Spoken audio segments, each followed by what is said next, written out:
وكما ضحبنا قبيالة وحجعلا دلكيسا وحوها ودني وحو أقبل سنة شقا والبا وقرن كود دروين وغبطه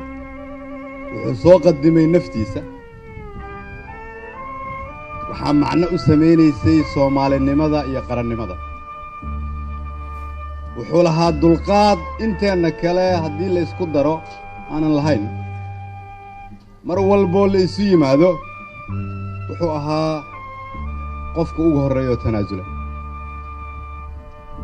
tanaasulida looga baahan yahay qof walba Soomaaliyeed dalkeeda inay u tanaasusho ayuu tusaale u ahaa wuxuu ahaa aamin aan ku shaqeyn musuqmaasuq 12 sano kadib markuu dalka ku soo laabtay iyo markii uu jaamacadda ka baxay maalinna kama aanu niyad jabin inuu dalkiisa u adeego qoyskii uu ka baxay waxaan leeyahay waa mahadsantiin waqtigii uu idinla joogi karay idinla noolaan karay waxaad ogolaateen inaad ku bixisaan inuu qarankiisa u adeego waa ognahay in habeeno iyo maalmo badan oo aad xaq u lahaydeen inuu idinla joogo oo u adeegayo qarankiisa waa sababta ay tahay inaan maamuusno waa sababta ay tahay inaan aaminsannahay inuu la mid yahay halyeeyadii soo xoreeyay dhulkan ka soo shaqeeyay gobonimo doonka waan ogahay inuusan xoolo idinkaga tegin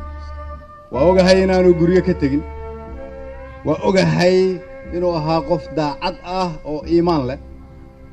laakiin wuxuu idinkaga tegay wixii ugu weynaa oo qoys looga tago sharaf karaamo iyo wadaninimo in la sii xoojiyo oo la sii hayana waxaa laga rabaa qaranka iyo madaxdiisa kuwa hadda jooga oo madaxweynaha iyo anigu aan ugu horeynayo gudoomiyaha iyo cid walba oo naga dambaysa wuxuu ahaa geesi marna aan gaban meel kastana u taagan shacabkiisa sida sax ah inuu ugu adeego uuna ugu wacyigeliyo adeegana u gaarsiiyo macnaheedu waxay tahay waa waxyaabaha tusaalaha ah uu lahaa marxuumka oo ay tahay inaan ka wada baranno oo sacrifice u sameeyno dalkeena iyo dadkeena u sameeyno